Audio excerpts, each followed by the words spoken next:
Alright folks, back here at the drill. Um, it did rain last night, so I didn't come down here last night. Didn't rain a whole lot, but it was enough to get things back wet again. But we finally got a dry forecast as far as I can see coming up. So, well, there is a little bit of a chance tomorrow, but it's not much. So, that said, I'm back here at the drill. I've got about 3 nights, a few hours each night to get this thing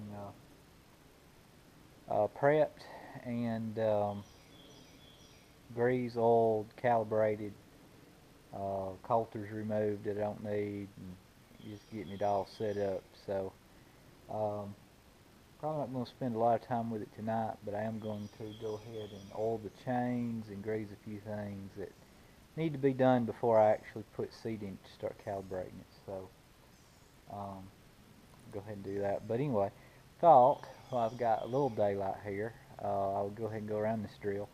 Uh, if you've been subscribed to my channel for a while or went back in my videos, you've probably seen there was a couple of videos I did of the 606 NT seed drill Great Plains that I had. This is uh, the 10006 a 1006 NT Great Plains seed drill that replaced my 606 NT. Um, the drills are very similar in operation and setup. Just this one is 10 foot wide and the 606 was 6 foot wide. So this one's a little wider and just allows me to get over the field a little quicker. Um, but anyway, um, there's a few things different on the 1006. One of the things overall is that it's just a beefier drill. It's a little bit heavier drill, which is good. The tires on it are bigger. See, above my waist, tall here. I don't even know what size these things are. You can see my piece of tape I had on there where I was doing calibration. 9.0 24 inches. But anyway, um, there's the acreage meter here. You can see it again. It's got 223. That ain't right. It's on a no. I don't know where it is. Turn it up here. Yeah, it don't read right. It should have more than that on it. I don't know, but anyway,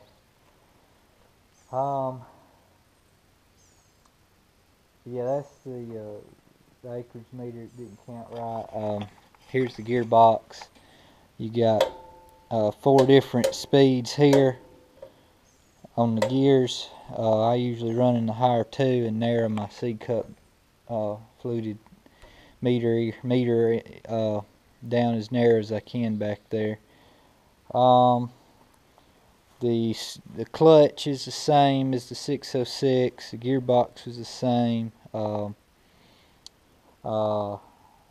Pretty much, like I said, everything was the same. You got your remote grease fittings there on each side.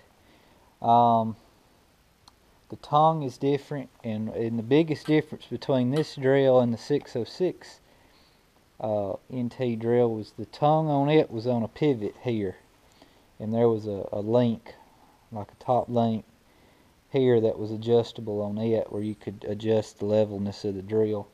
This one does not have that. You use the hitch up here, but use that. Of course, there's the weights I was telling you about. I've got it weighted up. I think I said the other day I had it fully weighted. I could probably fit. I don't know if I could fit 2 more weights on here or not, but it'd be close. Of course, here's your gauge on your seed level in the bin. Get around this side here. Here's your main setting here. So this setting will adjust your fluted meters here in the seed cups on the seed coming out. So that's your main adjustment. This does have the small seed box here on the back, so you got an adjustment down there for it, which I have not used that yet. I did buy this drill used. It was through the Tri-Green network. There's a little bit of a story behind that.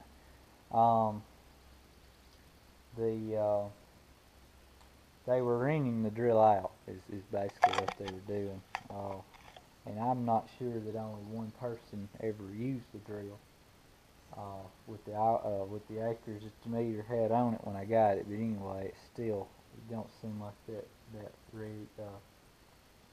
read correctly for some reason. But anyway, I tried to get this drill to plant our late beans last year because we were running kind of behind. You know, I was going to get this drill and have the 606 and run them together and just get our beans after the wheat done real quick. And when I inquired about the drill, they said, "Oh yeah, we've got it. Guy's got it rented out right now. He should have it back any day." Well, it was the only one in the area that I could get without traveling a long distance or having one shipped in. So I told him, I said, "Well, just give me a call as soon as it's back, and I'll come up there and look at it." And it was up in Tennessee. But anyway, I never did hear from him until after we got our beans planted with the 606 and was done for. So it was over into July. I got a call, "Hey, this drill's back, you still want it?" And I was like, "Well, I don't need it anymore at the moment," but I said, "Yeah, I do need to upgrade to something bigger, so I'll come look at it and see what they'd do on it." So, long story short, I went up there, looked at it. It had, I forget which one it is. I think it's this one right here. One of these arms holding the press wheel on was bent, and I was concerned about that when I got it, and they told me, I said, "Well, it's still under warranty. We'll get the arm in and fix it if you want it." And the tire, the press wheel tire, had a gash in it too. It was one of these narrower 2-inch tires. These are 3-inch tires here, which I took off the 606 NT and ordered some more. As you can see, they're on every other one. Every other one here is what I will be using as my rows for planting beans. So I like these because they have a rib on them and they're a little wider, so it holds you up a little bit better in soft ground, because we do, like I said, we will till new ground before we plant it.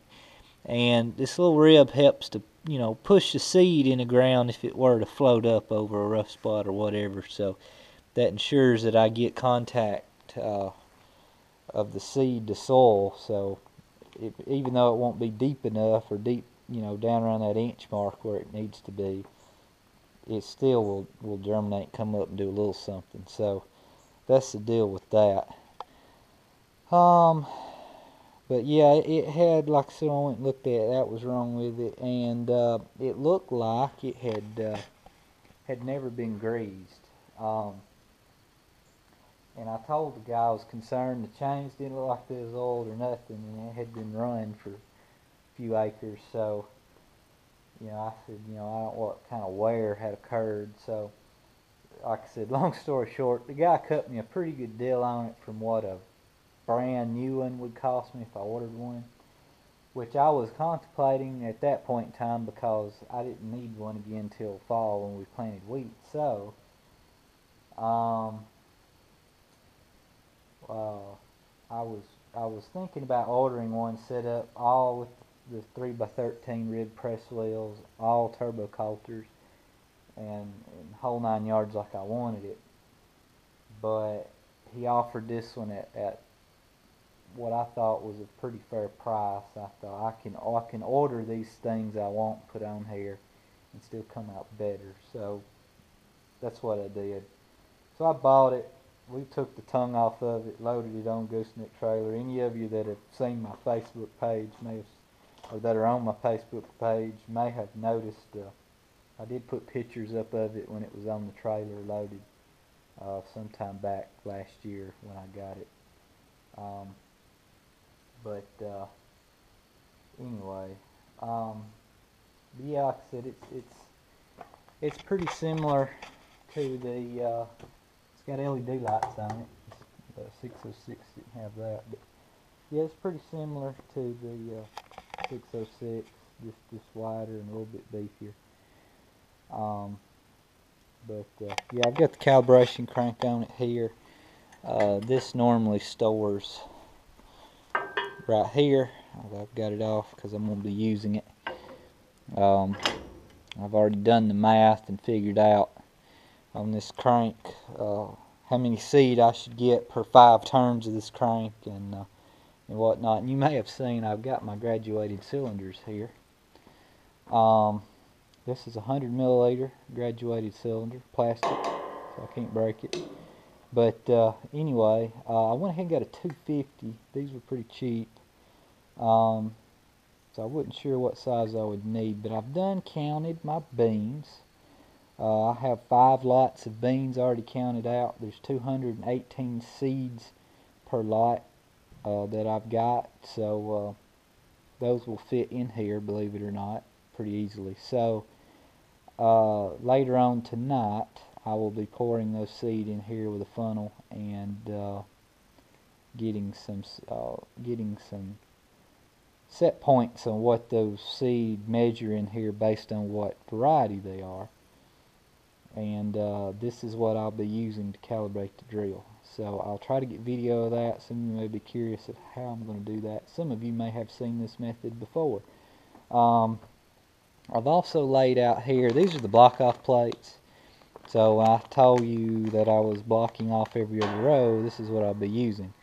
1 3/4 wide feeder cup plugs, what it's called. There's a part number there if you need any of these. But it's pretty simple. Move these over here.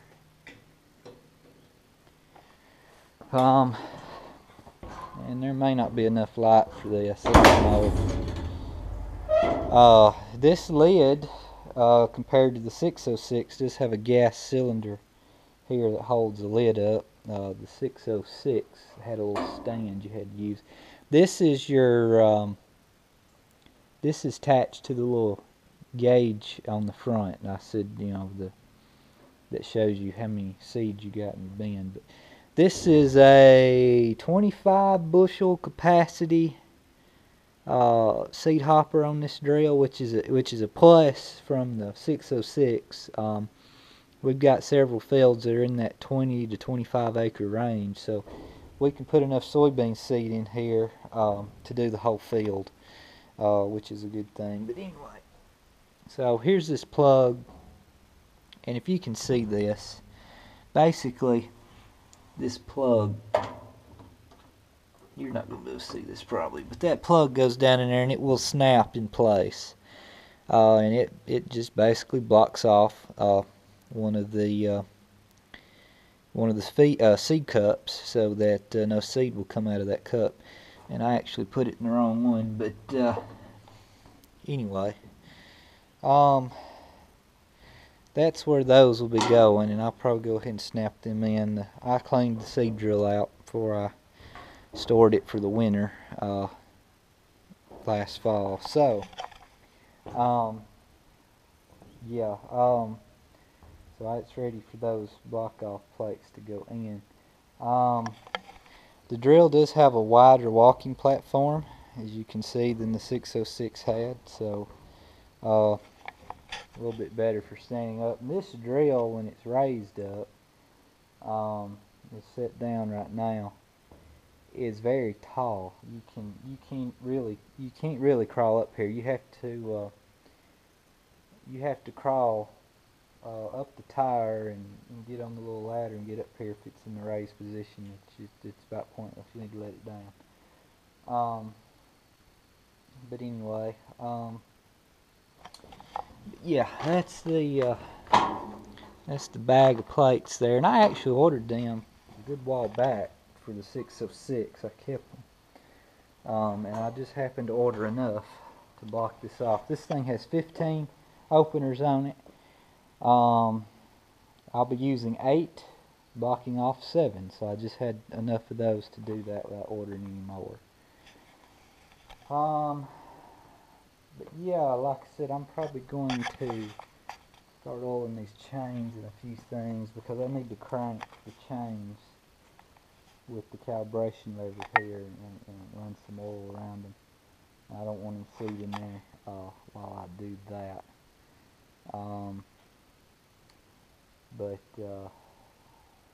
Yeah, you can see here I've got that foam piece up in there on that meter.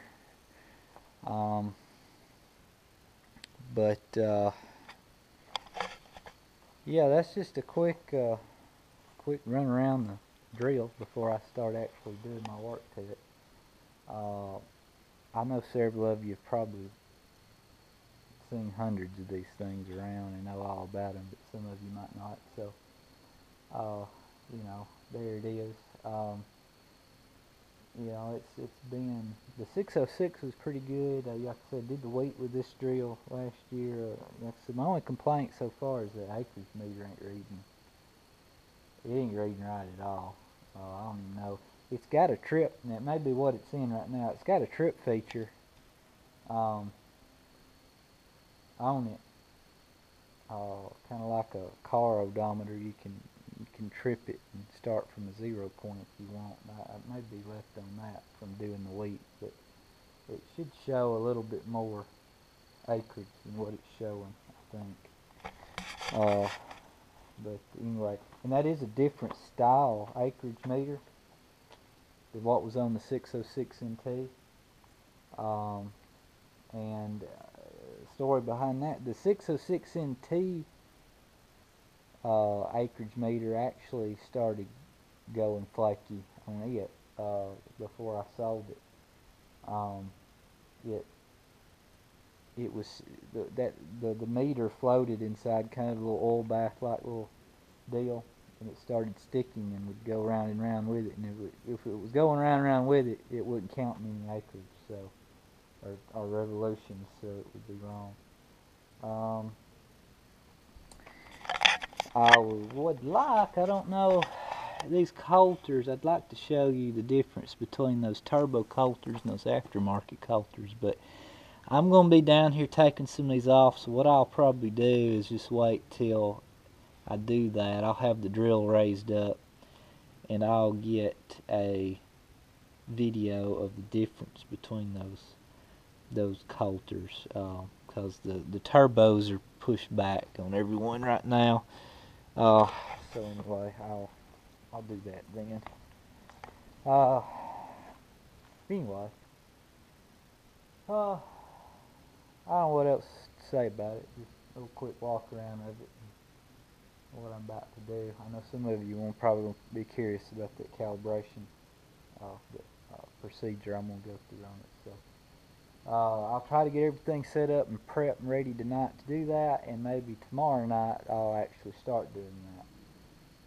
But anyway, as usual, thanks for watching, and just stay tuned for more. See ya.